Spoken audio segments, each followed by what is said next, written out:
I'm currently registering for a tournament, so deal with it.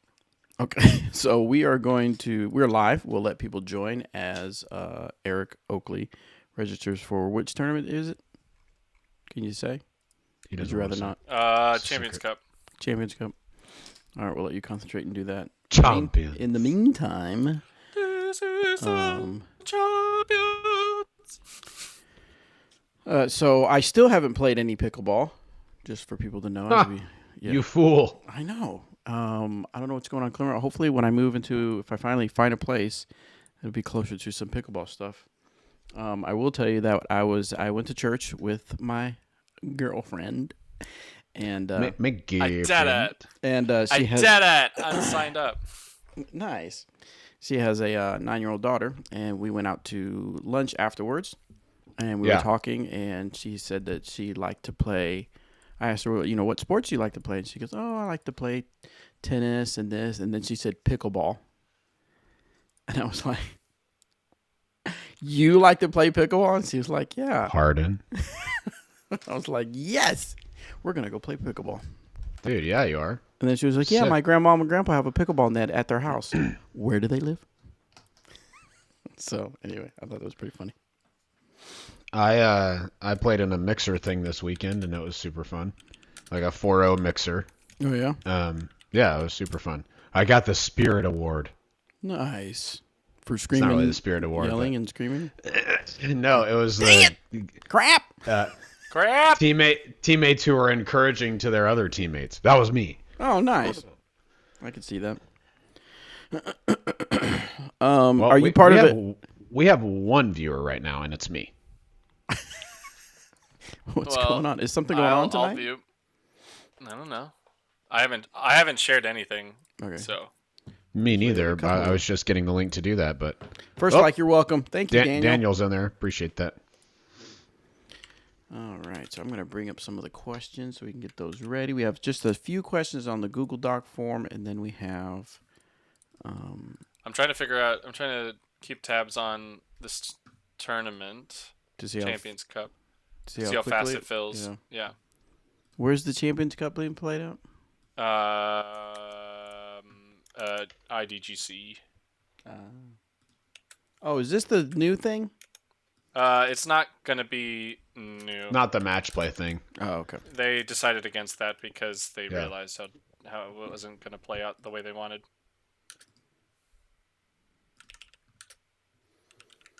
I've been on my TikTok feed the SNL skit where the people from California.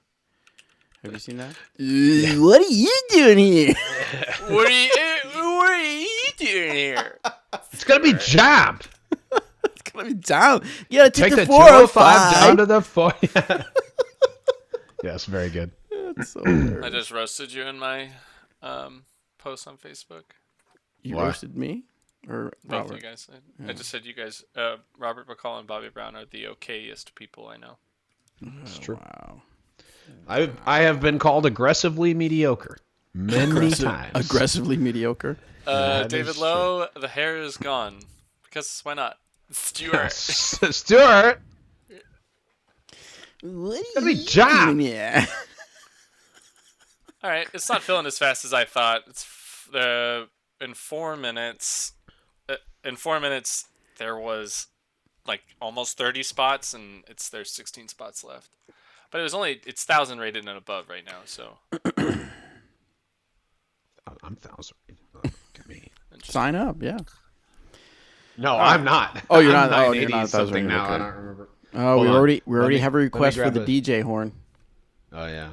Let me grab a sparkling water. We can get started. I'll do the DJ horn while he's doing that. Wait, do we like this one? Why would you wait? No. That one or this one? I would imagine That the one people is just awful. I would imagine It's the car disorienting. people in the car don't like that one. Yeah. I would imagine anyone anywhere doesn't like that one. Either way. I can still hear. Oh, Jacob Joran, I am considering Canadian Nationals. I am absolutely considering it. Tina and I really want to go, and I'm actually talking with Aaron Wilmot of Thought Space Athletics about maybe getting a couple tournaments. I might fly out and do a couple things. if opportunities arise. We'll see. I've had a lot of very deep conversations. I've been meeting with a therapist. I've had deep conversations with Seth Muncie. I had a great conversation with my buddy Eagle McMahon. I talked with Logan Harpool today as well. And I have a lot of thoughts about the things that I might be doing for disc golf, and starting to understand that there's a little bit more. Like, and I felt this when I went to Foxwood last year to go and try and win a tournament and get a USDGC spot. And that's another topic I want to talk about, is 4 spots instead of 5 at some point. I don't know if you knew that, Robert. The tournaments per tournament. Per tournament that has qualifiers is only 4. That sucks. Which is interesting. But the standpoint lies at this is that I was worried. I was very, very worried about maintaining relevance with this hand injury. Yeah. And I have had nothing but positivity through Infinite, through the people I've interacted with, through everything that's going on.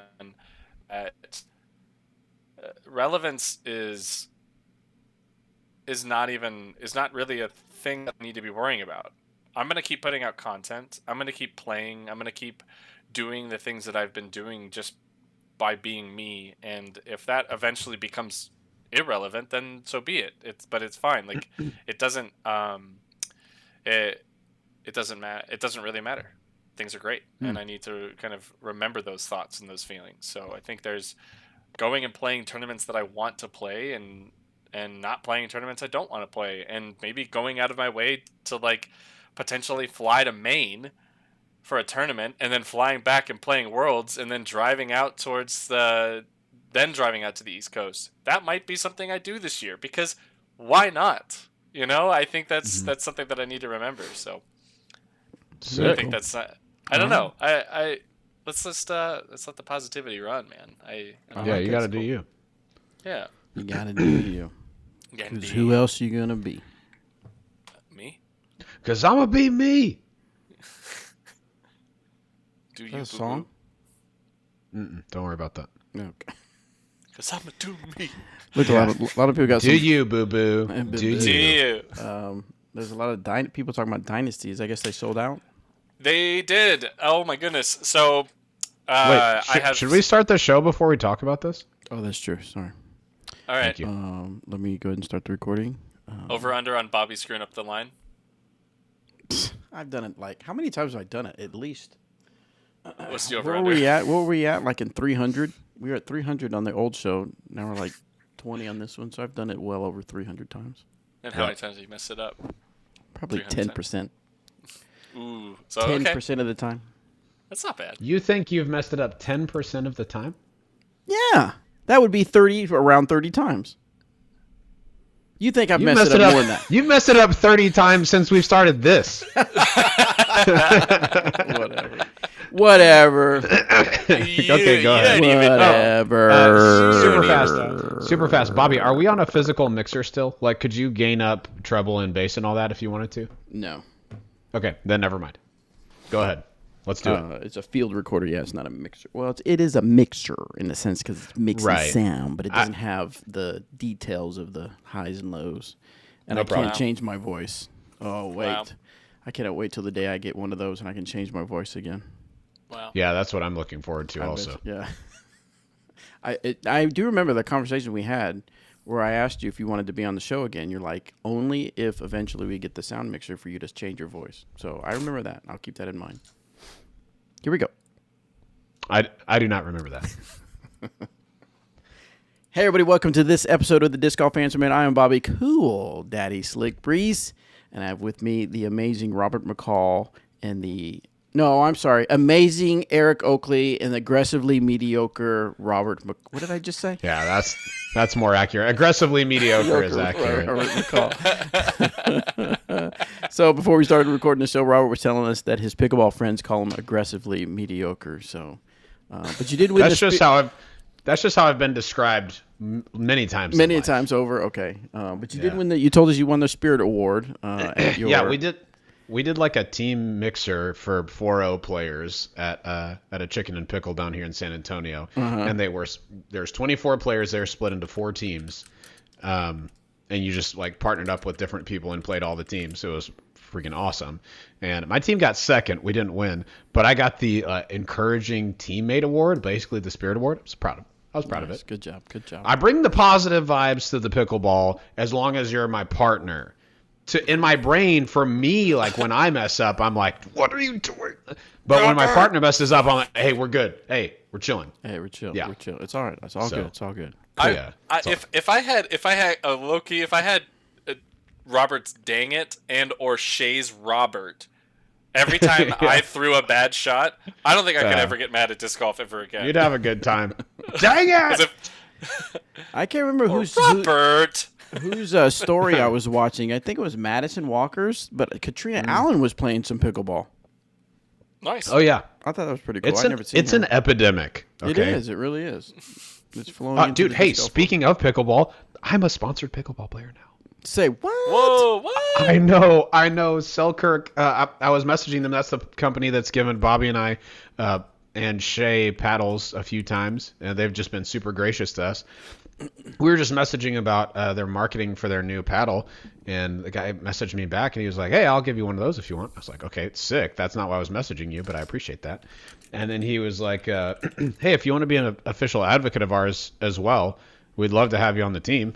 Whoa! Sick. That's pretty cool, man. Yeah, boy. Yeah. So I am literally at the lowest possible level of pickleball sponsorship, and I'm here for it, man. Yeah. Dude, there are plenty of pickleballers out there that are out there just grinding, and they have no sponsorship. So have you started your YouTube channel yet and Instagram and? Oh, of course, yeah. I've quit my job and I'm going to be a pickleball influencer. That's where the money is. That's fantastic. Fantastic. All right, we're going to jump right into the questions, guys, because we have quite a few. Well, we have a couple on the Google form. We have quite a few on our Facebook page. If you're not following us on Facebook, follow our Facebook group, Disc Golf Management Podcast. Right now, we're sitting at about 23 comments. Our particular topic tonight is we're going to ask what questions do you have about putting? So we're going to talk a little bit of putting. But before we do that, though, we were talking, and Robert reminded me to record, but the Dynasty, Eric Oakley's Dynasty, I see some people said they sold out. Mm-hmm. They're going to be tough to find, but they are awesome. Nice. That's good for you. I think that's fantastic. I will say the stamp and everything is, I think, a big part of why we hyped it up in the right way, and things are good. I also have not sent out those Bergs while we're on the topic of discs, but I have them, and I've set aside 2 of them for you guys to try out. What are you talking about? Wow, I was just gonna talk to Bobby about how much fun I've had throwing the Berg that you sent to me. Oh, that, yes. I was out that yesterday. You already sent. 70 degrees today. Just straight oh my shot. Gosh. It was literally the most perfect day to throw a disc, and I was so glad that I had that Berg in my hand. Oh my god. It's amazing. Eat it. Oh, both of you guys. Eat it. Dude. You're getting something for free. When it comes in. The best because it's for free, and like we definitely don't need it. Watch me get it and never throw it. No, you need to throw it. Oh, I'll be throwing it. Need to 100% throwing it. I'm going to throw it. All right, let's get into the questions. We'll jump on with some Facebook group questions first. Let's see what we got here. Let's do it. Danny wants to know, what other putts should you practice? Knee putts, obstructed putts, etc. How often should you be practicing these putts? Oh, man, I think straddles more than anything, because the relevancy of knee putts are just so few and far between, but you are going to need to know how to do it. So do it in your practice rounds. Like, I don't feel like you should necessarily like take time out of your practice routine, because I don't know. I just don't think I would put too much time. I would throw a knee putt from time to time in practice, but I don't put that much time into it. But mainly I focus on staggered and straddle putts, like almost exclusively when I'm putting. Nice. Yep, I'm on board with that. I've heard people say they'll practice because you want to be the best at your normal stance putt. So if that's a staggered stance, if it's a straddle, whatever it is, that's what you need to practice the most.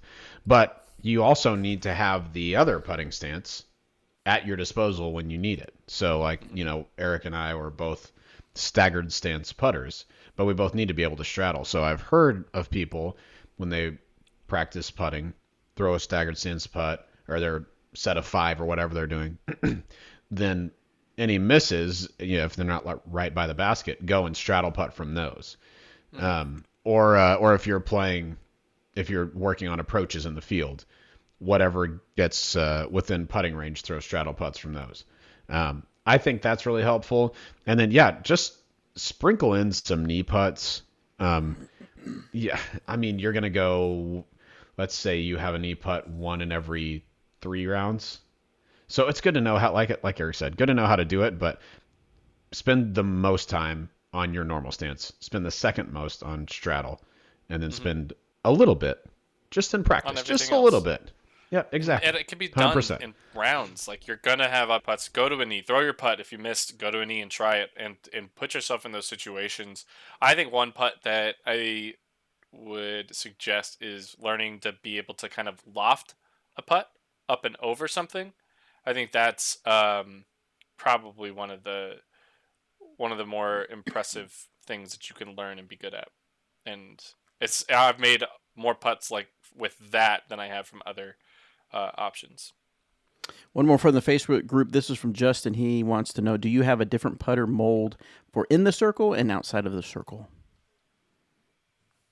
Negative. I do right now, but putts. Oh, really? Yeah. Different molds? I do right now, but yeah, it's different molds, but it's okay, so we've talked about it before, but the first KC Pro Aviar that I ever bought, it's a green stamp. I bought it at 175 and it's so beat up, it's like 168, no bead.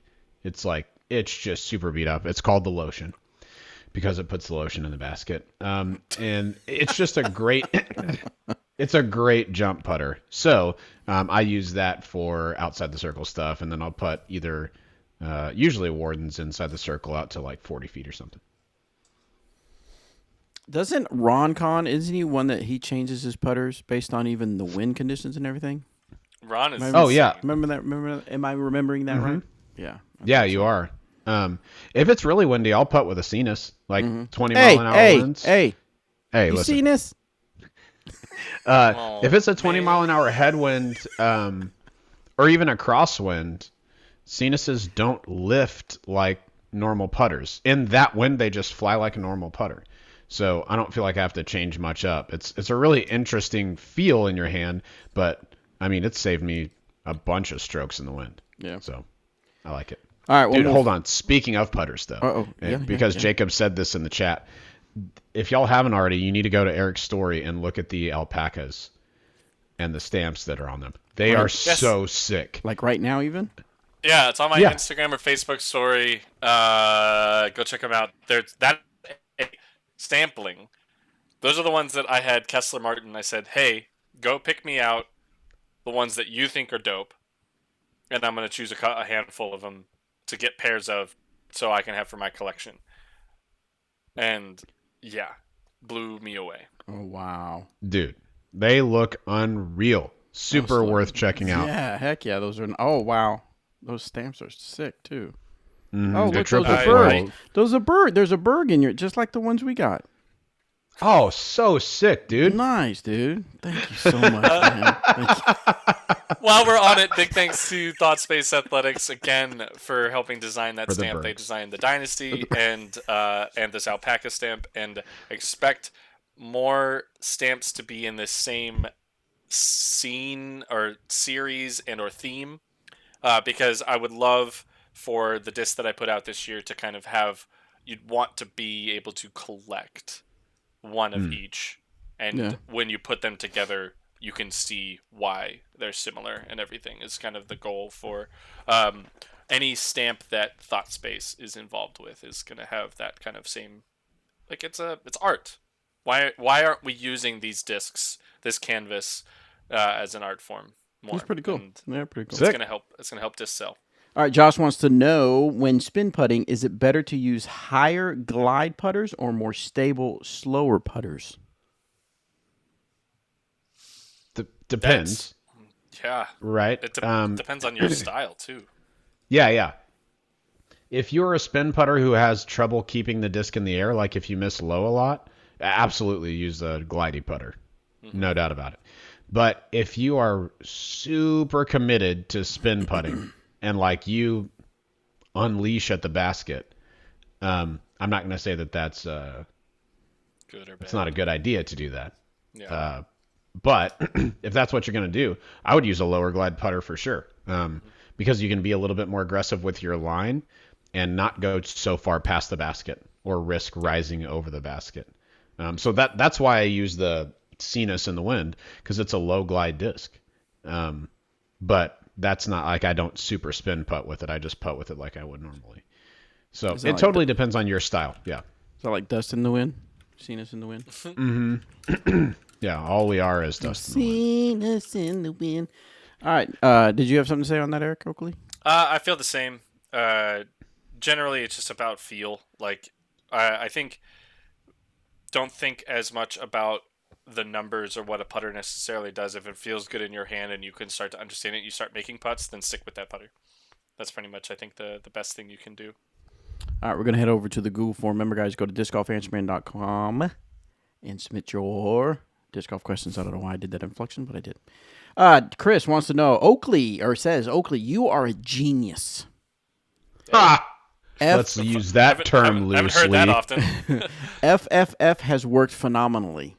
Watching Eric's first. Yeah, watching Eric's how to throw a hyzer flip video, old dynamic disc edition. Is that me and you, the one me and you did together? I would imagine. I think that was the one me and Danny did. You and Danny? Yeah, recently. that sounds right. Oh, okay. Not often that I think of throwing less power on a disc, generally thinking of pushing whatever is in my hand to its limits. Could you please speak to the benefits of slower rolling an understable disc? Until then, I will be in the field experimenting. Robert has the good hair. It's true. Sick. Bobby and I have very little hair between the two of us. Just kind of threw that in there at the end. So explain to everyone what the FFF is. So FFF is the France Football Federation. Oh, nice. So if you guys are interested, Zinedine Zidane, very popular player from over there. Amazing. No, it is follow through forward first, and I use this as a term for forehands, but also as a term for backhands. When I'm trying to hit the angle that I'm trying to release on, if I follow through forward completely on that line, and I make sure it's going forward in the line that I want, on the line that I want, that's what matters, rather than peeling over. This is bailing out on the throw. That's not following through. That's following through to the right. So, especially on hyzer flipping and backhands, making sure to follow through forward first. I think it's the biggest thing on a sidearm, but I do think about it on backhands a lot as well. Yeah. And he mentioned talking about, powering down on lower speed discs. Mm-hmm.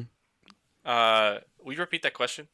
That part of it? Yeah, not often that I think of throwing less power on a disc. Generally thinking of pushing whatever is in my hand to its limits. Could you please speak to the benefits of slower rolling an understable disc? Rolling an understable disc? Is he asking about rolling or? I'm not sure. I'm not sure. He says the benefits of, quote, slow, parentheses, ER, close parentheses, rolling. End quote. I say it's about forehands. Like he's describing rolling as getting up and over. I think. Go ahead. So what the benefits of that are is we get to what you're allowing the discs to do, and I actually just worked with a couple people on forehands recently in some lessons, some private lessons, and it's developing a foundation for your forehand is what we want to be doing when using these understable discs. When you first start out on backhands, you build from slow speed, understable to the faster discs and being able to understand the overstable. But with a forehand, it is easy to get a result with an overstable disc when you just rip it over the top. So that is not something that we want doing. That is a one-dimensional forehand. It's easy to find success in easy distance out the gate, but it is not something that translates to being as useful as you think as you continue to progress. You still want to have that forced overshot, but is not the only sidearm you should have if you're looking to compete. So building that foundation of being able to take a disc and throw it at a lower percentage and really trust that it stands up is going to, one, help you hit lines, save your body, and is going to again build that foundation for your forehand to be more dynamic as it goes forward, because you're going to be able to hit lines, hit shots. You're going to be able to throw lower speed discs. You're going to be stuck with having to straddle out and then throw way around corners and stuff like that, and you won't be able to do that with an overstable disc. You're going to have to work with the understable disc and understand the type of power they need to be able to fly. So that's I think why we talk about using these slower discs and building up your forehand and backhand, and that following through forward first is because it's just allowing you to, like I said, build that foundation and grow from there. While we're on the topic, can we discuss the fact that it should really be FTFF, follow through forward first, or fix that for forehands? That's not bad. Think about it. Don't have to answer right now. I'll get back to me later. You should be in marketing. Next question. I'll consider that. All right, let's go stay with the Google form, and let's go with Steven. I have a few commentary questions for y'all as we approach the 2022 season. Every time this comes up. It's okay, though. It's okay. It's what we're here for. What qualities make a great disc golf commentator? That's the whole question? That's part one. Oh. Do you want me to read all three of them? Sick. I can read all three of them first. Okay. You can start there. That's fine. I have something I want to say about that. I was watching the live coverage, and I think Philo got something completely wrong. Oh. What'd he get? Philo. Controversy? No, I just think he got it wrong. He talks about Gannon's final throw on hole 18, the one that barely went out of bounds. And he's like, oh, he should have been playing it shorter, doing all these things. And he should have known, he said he was telling that Gannon got it wrong. And to be honest with you, Gannon lost the Las Vegas Challenge partially because Drew played his butt off and killed it. But Gannon got screwed by poor hole design. Gannon threw the disc to 18 feet away, 20 feet away at most, and was out of bounds. That green is not good, and this is what happens. Gannon throws a shot that lands within 4 to 5 feet of the basket, and then happens to skip and do this little dance, and then rolls and barely crawls out of bounds, to where then he marks his lie and has a routine tap in. Yeah. That doesn't feel like that's good hole design, in my opinion. I'm not saying it's bad course design. I want to say bad hole design. Bad choice of pin placement. There shouldn't be that much OB around a pin like that when a player who, in the moment, has to throw the disc close to the basket. Gannon achieved that feat, but was punished because of something that was so far out of his control. And that's what sucks. And the way Philo talked about it was that Gannon made the mistake. And honestly, when you look back at the shot, that is not a mistake. He threw a good, confident throw. It looked good. The line was exactly the way it should. The shape of it was exactly the way it should have been. He was off by 1% of power. 1%. I would love to see any player out there. I would love to see Philo dial it in 1% of a difference from in the moment when it calls for it. You can't. And Philo's an incredible player. Like, I'm not going to dog on him either. Or again, take away from Drew's winning this tournament, because Gannon had plenty of opportunities throughout to give himself one extra stroke. But that whole design 100% just killed that whole finish. Because I'm telling you, Gannon did nothing wrong. He threw a great shot, and I think he got it. Just again, it's bad hole design. Okay, so hold on. I want to push back on that, and I want to come back to the commentary thing because I have some thoughts. But I'll push back on that from just a spectator's perspective, not from a professional player's perspective. Who, like, I haven't fought in the trenches like you guys have. But okay, well, let's say the whole design is bad, and I can get behind that. Like OB shouldn't be that close. Sure, agreed. Mm-hmm. But it is. So having that said, I'm like, for me, I think Gannon got unlucky with the action on his disc. Right? It didn't. I don't think it was a bad shot. I think he got a little unlucky with the reaction off the wood chips. However, I do a little bit see where Philo's coming from if he's saying, play that a little bit short and right, where you're not playing into the OB, where you're just kind of checking into that hill, and give yourself at least a shot at a birdie putt. Now, once again, Gannon got really unlucky, and that's super unfortunate. To me, it looked like he threw a great shot, and I thought it was going to check, but it didn't. I did too. I will say, having played that hole, Gannon, I think, made the better error, if we're talking about that he did make a mistake, because if you watch Calvin's approach to the green in the same round, he misses left and then had to make a long look for par, which he did make, which was a great putt to save third place for himself.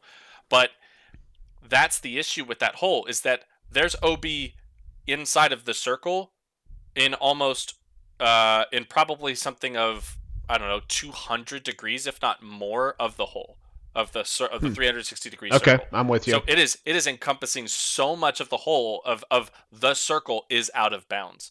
Like, I don't love that if you were to play it short, you now have an uphill putt that if you miss, it is OB. That OB, yeah.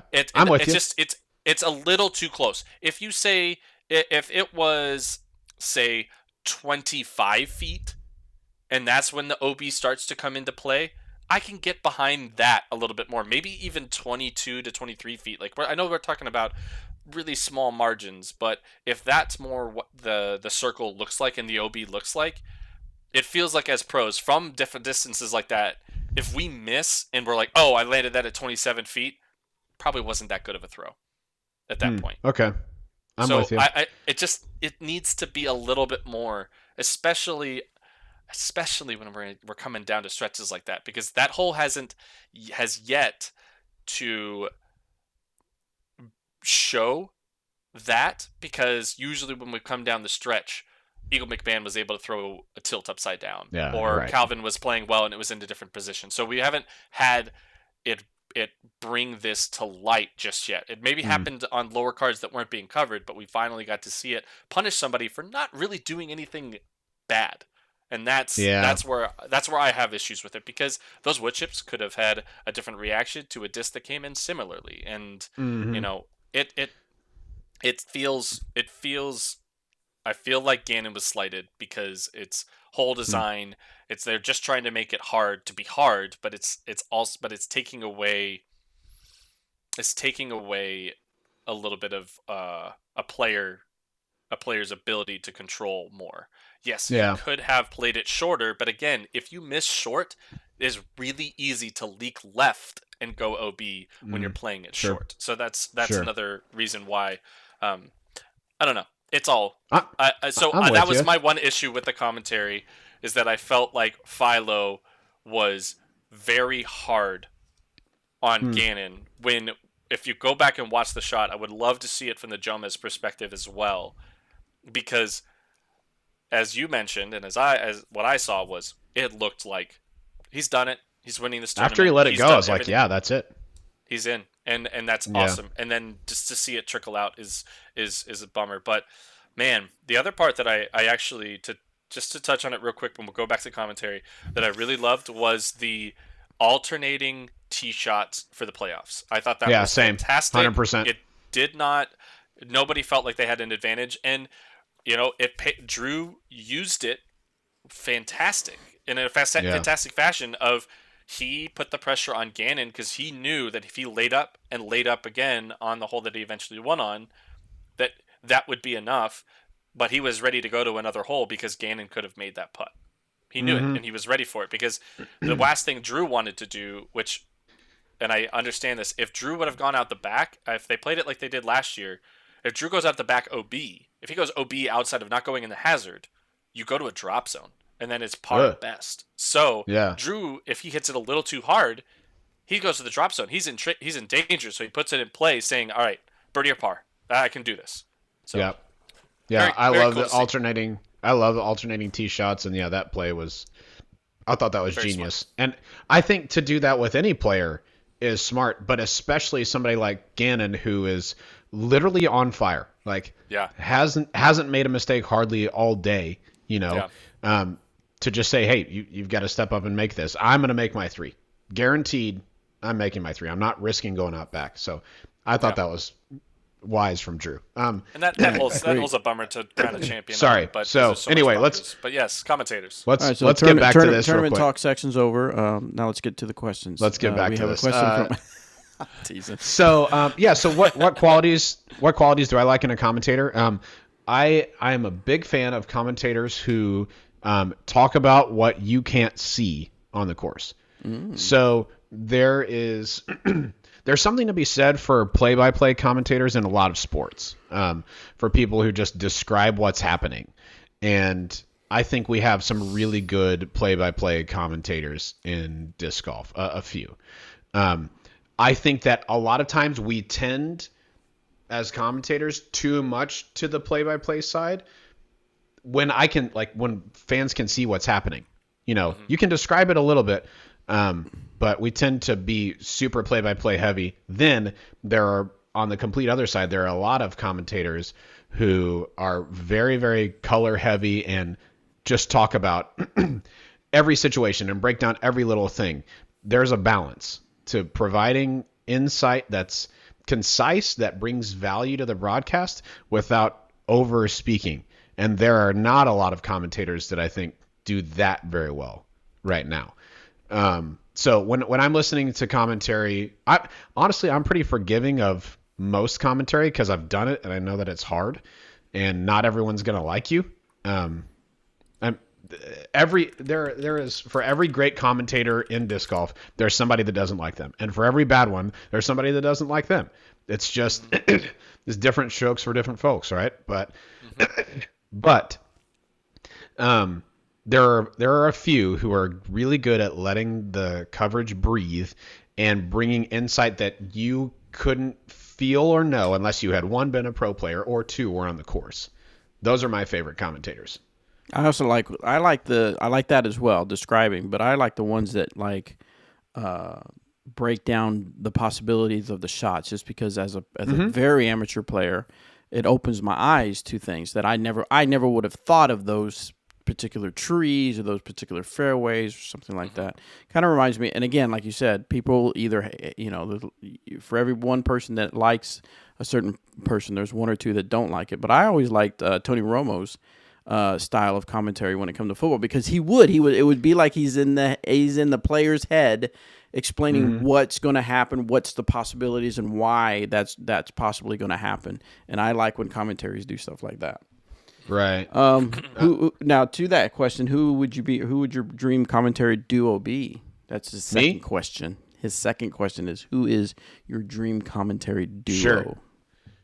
I've commentated with a lot of people at this point. I have a great time commentating with Terry. We have a blast together.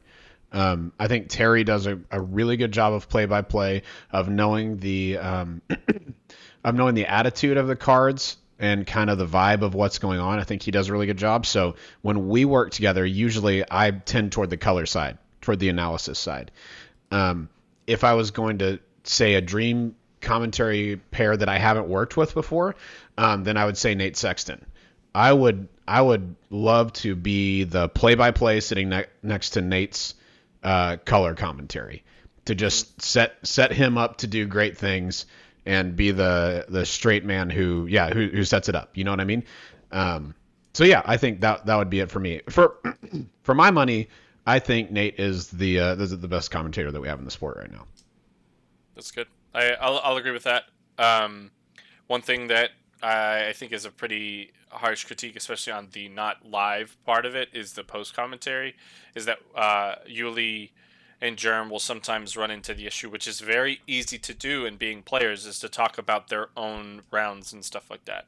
And I've done it when I've done commentary. It's very easy to do. I don't think it adds much to it. I don't think it adds anything. Talking about it from putting yourself completely absolved of being a competitor in the tournament, talk about what you're seeing, talk about the shots they can throw. That's probably the better way. But when it comes to live, I'd love to see Nate on live a little bit more. I haven't, but I know if he's out there, he's going to play. He's a competitor. I don't mind Ian, and I don't mind Philo, and I don't mind Terry. I also thought Elaine did a fantastic job. I think and this is no knock against them as people, but I don't think that the DOS people, Val and Nate, I don't believe that they are the right choices. It's just not their strong suit. They're great humans. They're great disc golfers. They're great brewers. They are not the best commentators. Gotcha. And that's and that's putting it as easy as it comes. They were good for what we needed to get started, but I think we have outgrown their skill set as commentators. Yeah, gotcha. Yeah, in the chat here, Tim says Terry and Ian pair well with anyone, and then Chaser said Ian Anderson is the bacon of commentary. He can augment anyone. That's hilarious. I agree. I like those two fellas. Ian has, for me, I never disliked Ian, but he started with Central Coast, just super casual. He said dude a lot and was always astounded by the players' shots. And now I think he's brought that same sort of energy, but less that genuine surprise. But I think he's done a great job. I think Philo's done a great job. He brings a lot of great insight, and for a top level player who he's not going to compete all the time. He can be competitive when he does, but to have him in the booth, I think has been awesome. I think people are really hard on disc golf commentators when it's not an easy job to do. But the thing that has always bothered me the most is, especially on post commentary, when people will say, this touring pro is. They've done a couple of rounds and they're the best. They're their best commentator. No. You like them because they're a touring pro. Not all touring professionals are great commentators. Some of them are, and they are fantastic. Some of them are not, and you just think that because they're in the booth and you like them. Right. I don't want to say names. I think a lot of them do a great job, but there's some that I've heard people say this is Zach my Melton. favorite commentator. Oh. It was Zach Melton. No, I've heard people say this is my favorite commentator, and I was like, what are we possibly listening to the same coverage? Yeah. So. Yeah. And I love. Tim said Ian had the Al Michaels moment with a holy shot, just like the non-understandable. Freak out. Oh my gosh, it was. Oh no way! I loved that. That was sick. So anyway. Yeah. And then his last question was, you want to know when Robert was going to do some disc golf commentary? Oh man. I would love to. Sign you up, dude. I should sign you up. Yeah, sign me up. Honestly, I talked with Jeff and the Pro Tour some last year, and we had talked about me doing some of the Texas tournaments. The Texas Wings League going to be there. But I was just starting a new job. I didn't know what my flexibility or hours were going to be, and so it just didn't work out last year. And now, having had a baby for a little bit, my time is just not as free as it used to be. So even if they wanted me to do it, like I just started a new job, I think I'm still a few months out of having a free, Thursday, Friday, Saturday, Sunday.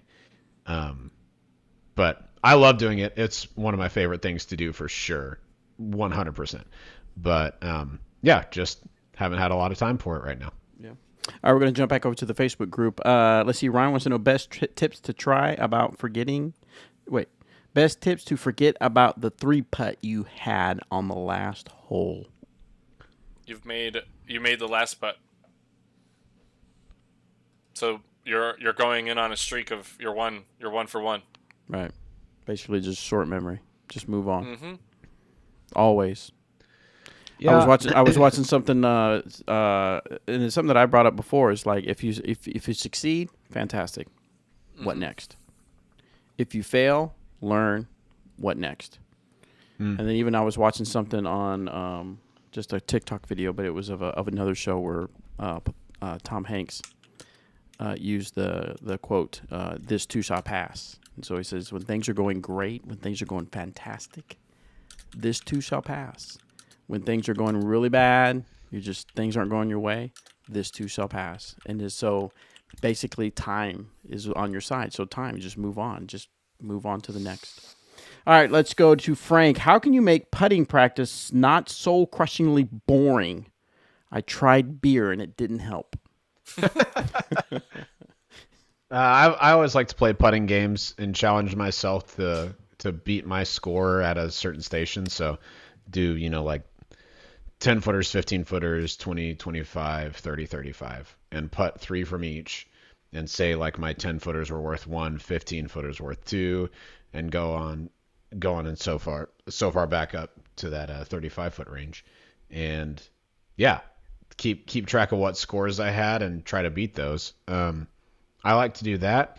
I like to combine putting practice with upshot practice so that you're not just rapid firing putts from the same spot. Throw your upshots, 10 at a time, then go up and make those 10 putts. I like something like that. Competing with somebody else usually helps. If you guys will go do that, you can play horse and pick a realistic spot to putt from instead of like, okay, 50-footer over this branch, has to hit the bottom of the basket and then bounce it. Like that's just not very helpful, No. But yeah, realistic putts that you'd see, straddle putt behind a tree, straightforward 35-footer, whatever it is. Yeah, I think something like that. I think you got to remember, like, putting and seeing the disc enter the basket is one of the most enjoyable sounds and parts of the game of disc golf, for me, at least. So when I go out and do putting practice, I try and remember it's like I love putting. I love seeing the disc go in. That's what hypes me up. So I try and remember that whenever I go out and play disc golf. There you go. Yep. Or when I practice putting, I mean.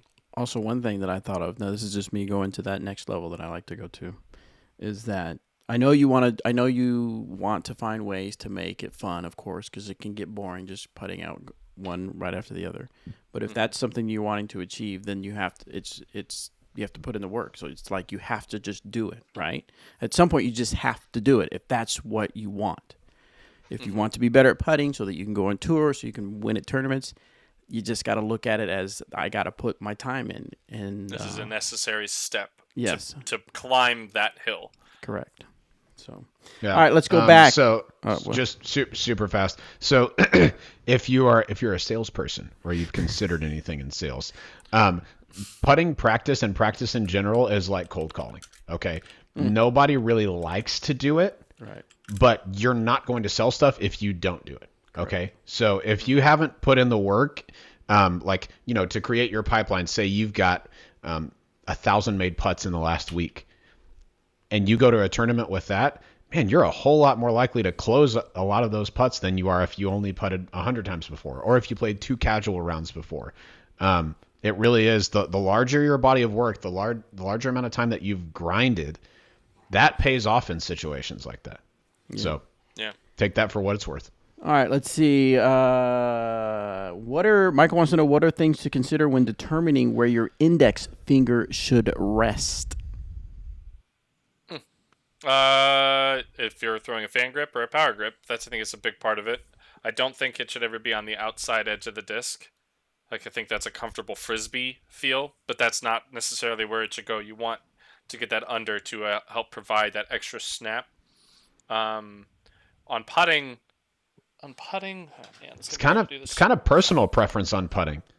Like Macbeth puts his out on the rim. I put mine where the bead is right there. This is right. It's like right. It's still under.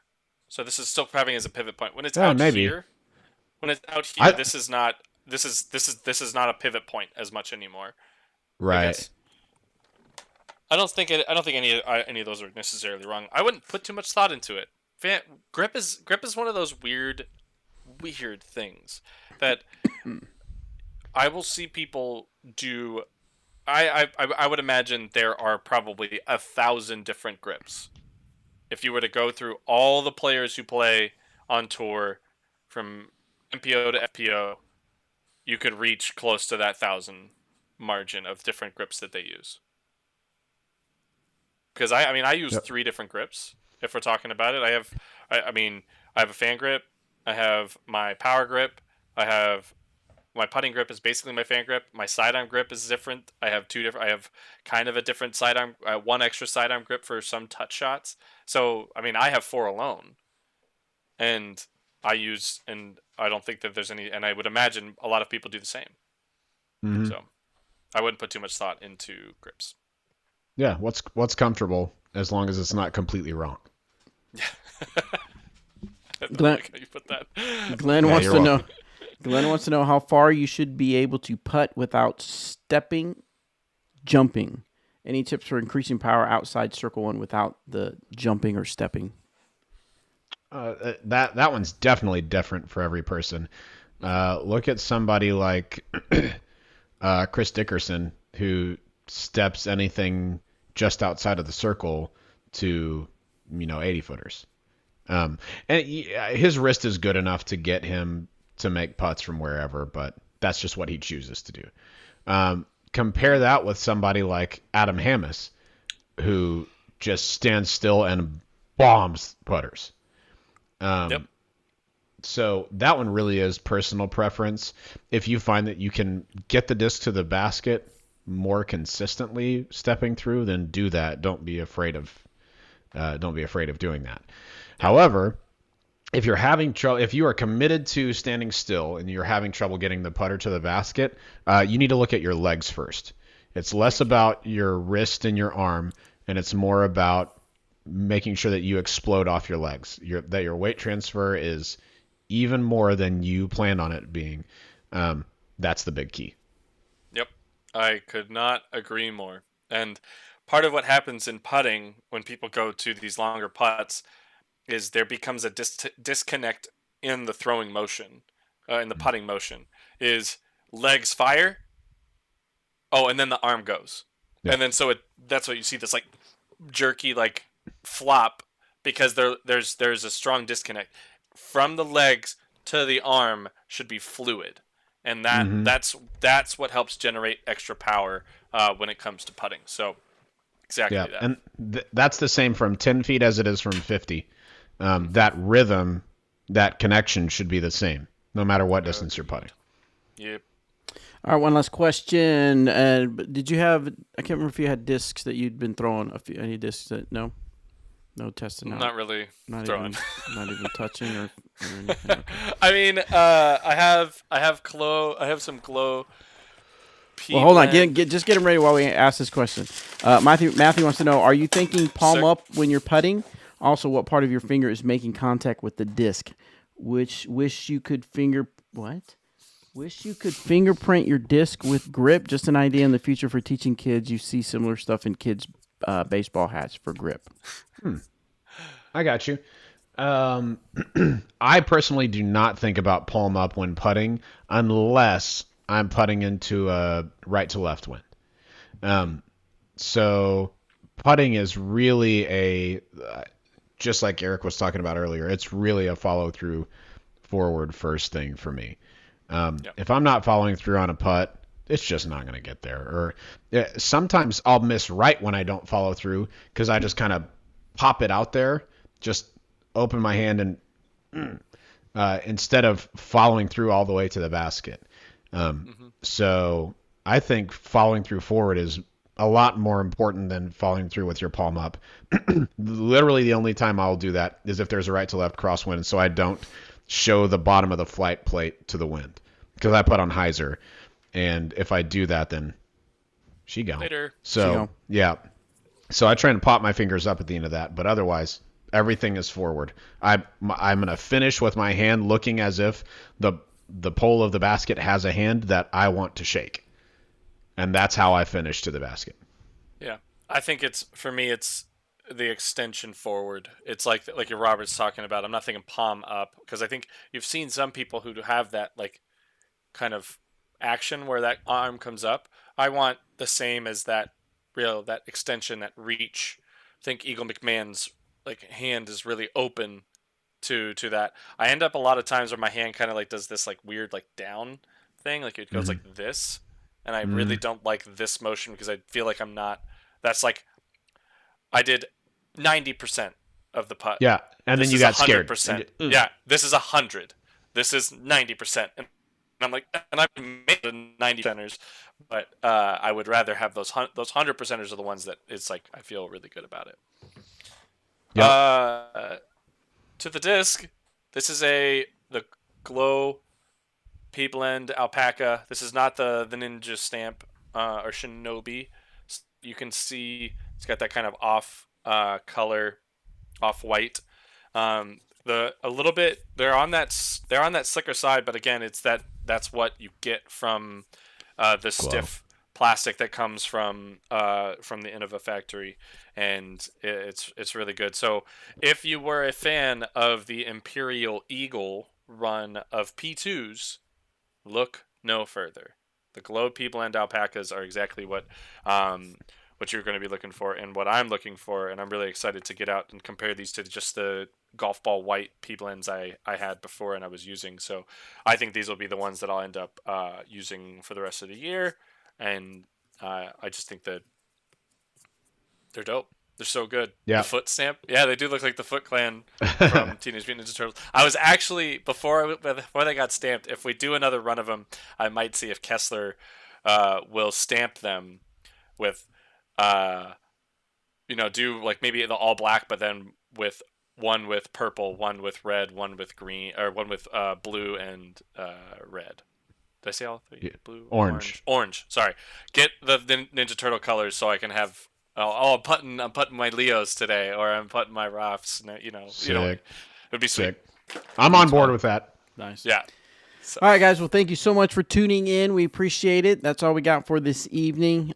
Make sure you go out to iTunes and rate and review our show. We thank you so much. Subscribe on the YouTube channel. Where are we at? I haven't even looked in a while. 764. It was like, yep. 764. So we're getting there pretty close. Okay. Okay. So everybody who's here, all the 26 people here, go share this. I have this Combat Ranger bag that is it's not doing its job. It's not being worn. It doesn't have discs in it. It's not on somebody's shoulders. Every person should go share this and say subscribe, because if we get to 1,000, we're giving away a bag, and people will want to be there. A bag. So and if they go tell 3 friends, and then they go tell 3 friends, we'll easily have 1,000. It's not a pyramid scheme. It's not even a scheme, really. I thought of that. Yeah. By the way, if you are from the northern part of the United States, we're giving away a bag. So just do with that what you will. A big. Yeah. This will be a disc golf big. Big. Awesome. All right, guys. Thank you so much for tuning in. And always, again, patreon.com/DGAM. Thank you to our Patreon supporters. We appreciate each and every one of you. And if you like the show, consider supporting the show. So we'll see you guys. Thanks. Bye, everybody.